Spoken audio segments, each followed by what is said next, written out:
29 years ago, Pokemon Red and Green came out in Japan. 2 years later, Red and Blue came out in North America. And at 7 years old in 1999, I got my very first Pokemon game, Pokemon Red version. I still have it. I still have all my games, except for Heart Gold. I still don't know what happened to it. RIP. I've been playing Pokemon casually, competitively. With the electric drift, it is moving before the Flutter Mane. Here we go, which is an into the Flutter Mane, and it is going to be enough to pick up the Flutter Mane. Ever since. And over these 29 years, Pokemon has been nothing short of incredible. Not only because of the awesome things and ideas that they come out with, but because of the happiness, the friendships, and the joy that it brings. Boy, time does fly. Every new generation comes out with brand new, undiscovered Pokemon that bring a whole new light. Pokemon can be played casually, competitively, or even randomized. But with every franchise, there's things that blow your mind.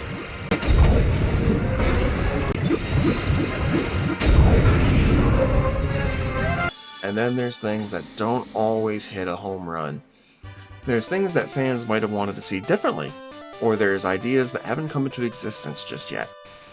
Fans have come up with their own ideas in the form of ROM hacks, fake mons, or completely new games. Some fans like myself would like to see some aspects of the Pokemon universe expanded on. In this video, I'm going to give you my top 10 things that I would love to see from Pokemon and GameFreak. These are things in my 26 years of playing the games Pokemon just hasn't done, or it's something that they did do, but I would love to see more of. Let's get started. Disclaimer. These are in no particular order of importance, but the top 3 would be what I say I would give priority to if I was able to. Number 10. A villain game. There's a ROM hack out there called Pokemon Rocket Red. In this game, you play as a Rocket Grunt and perform the evil tasks of Team Rocket. Steal Pokemon, make lives miserable, everything you expect from Giovanni and his minions. You don't have a Pokemon game, mostly, without an evil team. I've not played this one yet. I recommend going to play it for yourselves. I would like to see Pokemon make a game themselves. It would be super cool to see a game where you can play as a Team Aqua member, Team Plasma Grunt, even Galactic, and move forward with your dark ambitions until you were eventually all defeated by the main protagonist of that generation, such as May, Brendan from Hoenn, or Red from Kanto. This could give us more insight as to how these teams formed.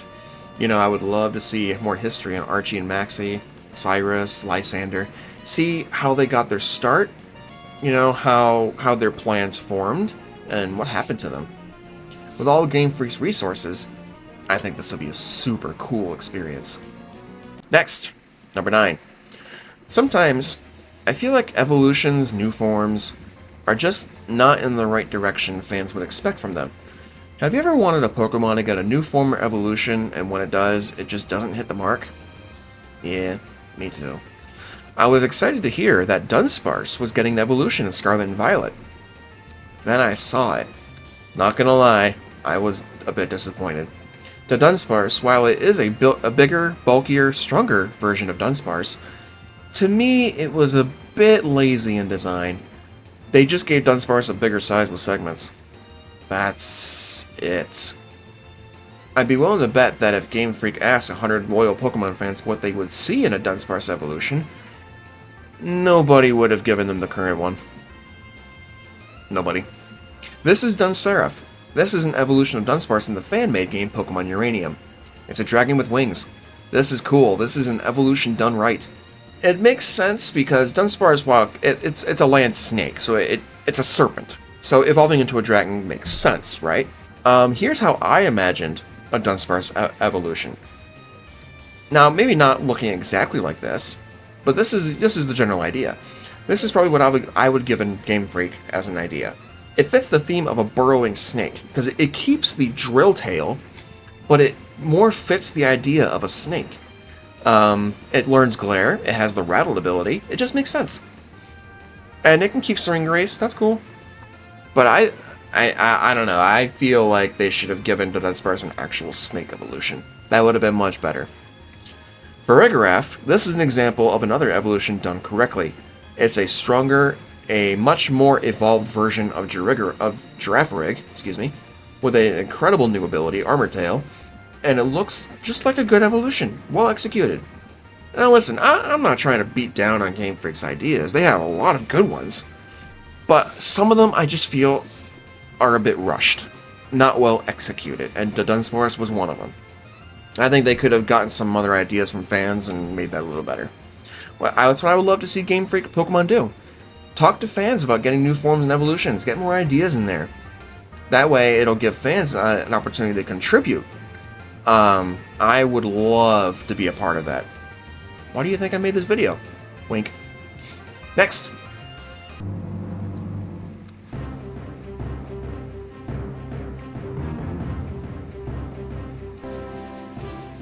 One of the best games they've ever released. Pokemon Colosseum, released in November 2003 for the GameCube.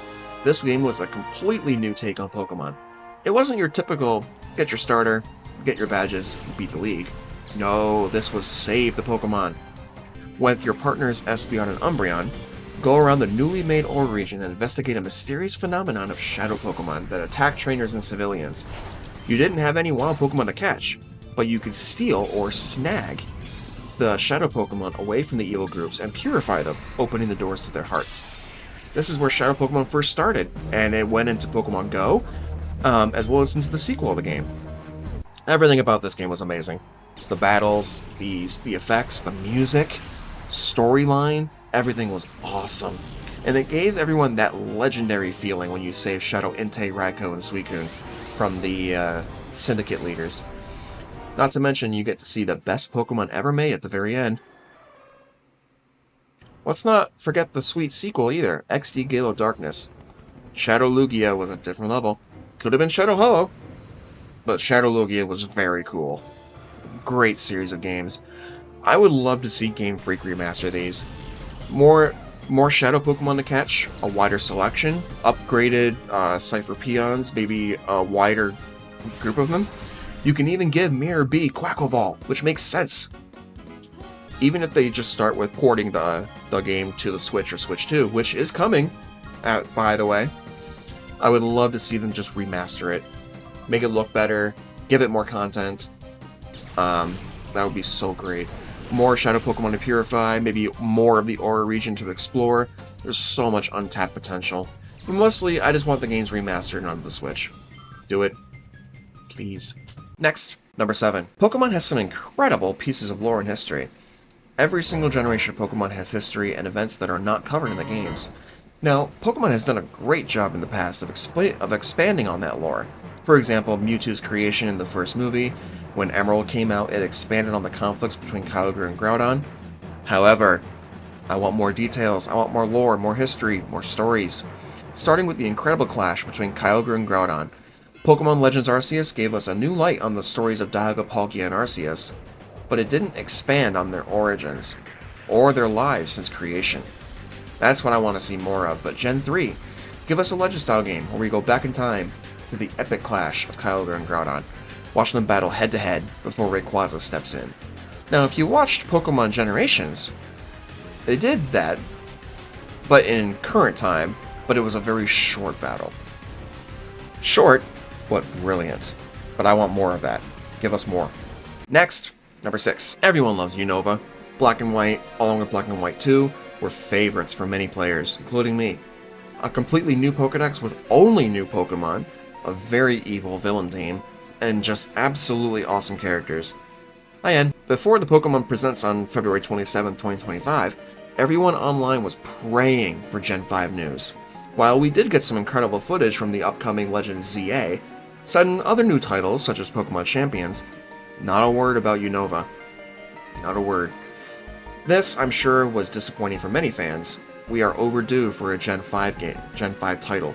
Now, we are getting a Pokemon trading card game set, which is pure Black and White.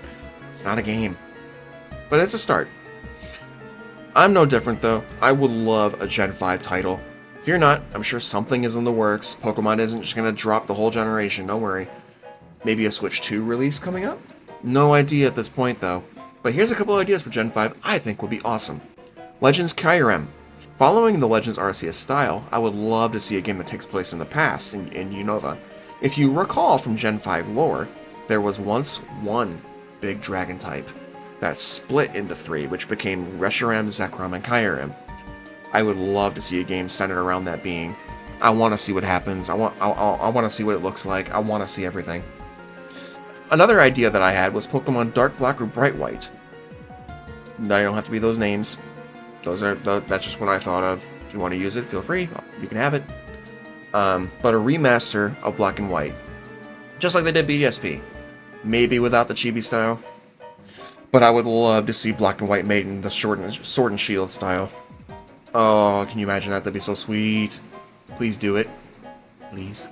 Next, bias alert. As you all know, Ho-Oh is my favorite Pokemon of all time. Always will be. This majestic bird captivated me since I first played Gold version back in 2000. Its colors, shiny form, and the lore, everything about Ho-Oh was magnificent. Sorry, Lugia enjoyers. Ho-Oh is a fire-flying type with the ability to raise the dead using its flames. It can bring anything back to life.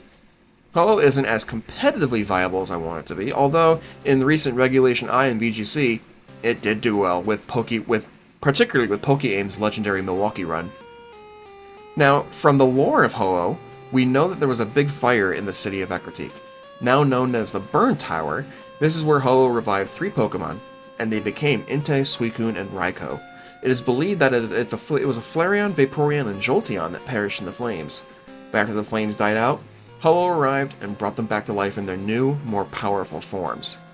Not a lot of lore, but it is interesting nonetheless, which brings me to my next desire from Pokemon. Legends Ho-Oh. Similar to the Legends Arceus games, give us an early developed Johto region. Early days, before the Ecruteak fire. I'll let GameFreak be creative with the rest of the game. I just want a Johto Legends game that revolves around my favorite Pokemon. There's your bias alert. I'll even be fair to the Lugia enjoyers. We could even go Legends Ho-Oh and Lugia. There you go, guys. Enjoy. If not a Legends Ho-Oh game, just give us another Gen 2 game. Please. For a long time, players loved the idea of Let's Go Wooper or Let's Go Meryl, just to go back and re-explore Johto in all its glory. Heart Gold, Soul Silver, my favorite games, well, just Heart Gold, came out in 2009. It's been 16 years since anything Gen 2. Even just a remastered Gold, Silver, and Crystal would be incredible. Please do Sword Shield style, not BDSP. Please? Pokemon likes to add things not ordinary to their games, usually in the form of DLCs or additional games. Remember Distortion World? Pokemon Platinum is a fan favorite because of the mysterious and upside-down Distortion World. We didn't learn much about it, did we? All we know is that it was Giratina's domain, where Arceus banished it. Similarly, in Sun and Moon, Ultra Space was revealed to be a completely different dimension where undiscovered and strange Pokemon are roaming, like Naganadel. While I absolutely love the new additions and the mystery behind them, I'd love to see GameFreak show more, especially in Ultra Space. We only saw about 11 new species. The potential of Ultra Space is wide, and there has to be so much more to see. Expand on the new worlds and new concepts. Show us more of Ultra Space, Distortion World, and my personal favorite, coming up later in the video. Stay tuned. Next, number 3. This one is every shiny hunter's dream. Stop shiny locking Pokemon. Currently there are 42 Pokemon that cannot be hunted, and some of them can only be hunted via GameStop distributions. I really wish Pokemon would make all legendaries, mythicals huntable. It's totally fine for them to do distributions, I get it. Maybe some people just want to have them without going through all the work of hunting them. That's fine, but at least give shiny hunters the opportunity. Every shiny hunter wants to hunt them. The thrill of the hunt. The recent Manaphy and Amorous Meloetta distributions are totally fine because it required you to do a monumental task of completing each of those Pokedexes in Pokemon Home via the mobile app. But that's not hunting it, that's just a giant task. As I said, I'm totally fine with the distributions, but give shiny hunters the opportunity to lock that hunt down, soft reset, and hunt. I'm dying to hunt shiny Urshifu and Chi-Yu, my beloved. Next, number 2. When Scarlet and Violet came out, I knew the theme was past and future. I was so excited to learn what that meant and how it would be played out. I am a sucker for history, and time travel always gives me goosebumps. Let me tell you, I was not disappointed. After beating the Elite Four and crushing Gita, the game took us to the great crater of Paldea. what this section of the game held for us, I could not believe it.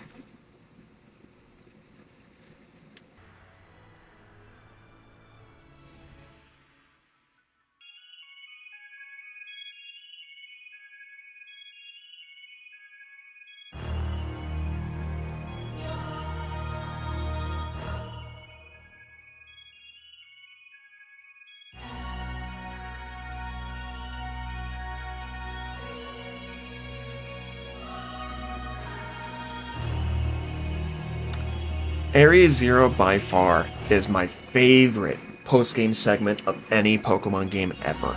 The landscape, the music, it was all so incredible. Not only am I a history fanatic, but science with time travel also gives me goosebumps. Hearing the Area Zero song for the first time and the battle version, you should have seen me streaming it for the first time. Oh my god, I was in awe. And as the sequence plays out, Screamtail walks in front of you, and at that point I knew right away what was going on. I knew right away. Ancient forms of Pokemon and futuristic forms of Pokemon. As the Area Zero segment played out and you learned what the professor was doing, it all made total sense. Seeing these primal ancient forms of Salamence, Amoonguss, and Jigglypuff, it unlocked a curiosity that keeps me wondering almost 3 years later. What I want from Pokemon now is more Paradox forms and lore. Similar to the theme of Legends Arceus, let's go back in time. Much, much further.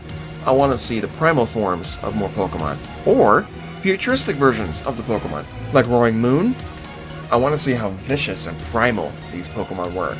If you've been watching Pokemon Horizons, you got a pretty decent visual. We can see how these Pokemon were thousands of years ago, or in the future, thousands of years in the future. And we can see how they evolved in the Pokemon we have today. A game that actually revolved a time machine would be very cool. So much untapped potential with the concept of time. Here's some drawings I did of some examples. Crocodile could be a monster of a croc. This is not intended to become a horror show or anything, but I think it would be totally amazing to see more Pokemon in the past, and Paradox forms would do just that. As for the Violet Paradox, I'll be perfectly honest with you, robotic versions of Pokemon weren't as exciting to me as the past versions. When I think of futuristic Pokemon, I feel like they would just evolve more. You know, their forms changed, but into a more evolved form of them. For example, instead of Iron Jugulus, what if Hydreigon evolved over time into a flyer that grew feathers? That way it keeps its flying type, but looks more like it just simply evolved over a few years rather than becoming mechanical. I'm fine with Paradox Mons as they are, but I feel like mechanical beings just didn't make sense to me in the Pokemon world. That's just my opinion. I'm sure many of you out there love the Iron Pokemon. I mean, like I said, they're very cool, very powerful. It's just my opinion. It just doesn't make sense to me when the whole theme of Pokemon is evolution. Anyway, alright guys, here's the last one. Number 1 on the list. For all you bookworms out there, this one might be right up your alley. Books and short stories.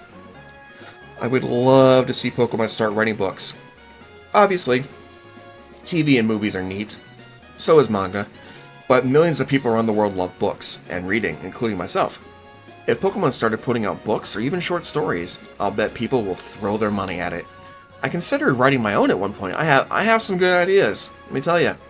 But then I also remembered I'd probably get copyright lawsuits. So I didn't try it. But imagine this. Pokemon writes a book about a Pokemon trainer's journey through Hoenn, or a brand new region, catches Pokemon, trains them up, becomes a worldwide hero, taking down a huge syndicate. Sounds a little familiar, I know, but with all the details, that'd be cool.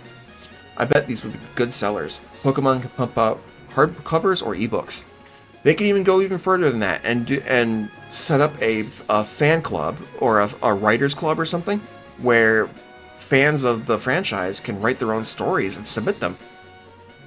Oh, people would jump at that. I would. I got so many ideas. Well, guys, that's my top 10 things that I would love to see from Pokemon. Thank you for watching. Let me know in the comments if anything stood out to you from my list, or put your own ideas out there. You know, I would love to see some ideas from you guys. What is one thing you would love to see from Pokemon / Game Freak? Let me know. I'd be really happy to find out. As always, thank you guys for your support. Please consider liking and subscribing. I really appreciate it. And I'll see you next time. Bye-bye.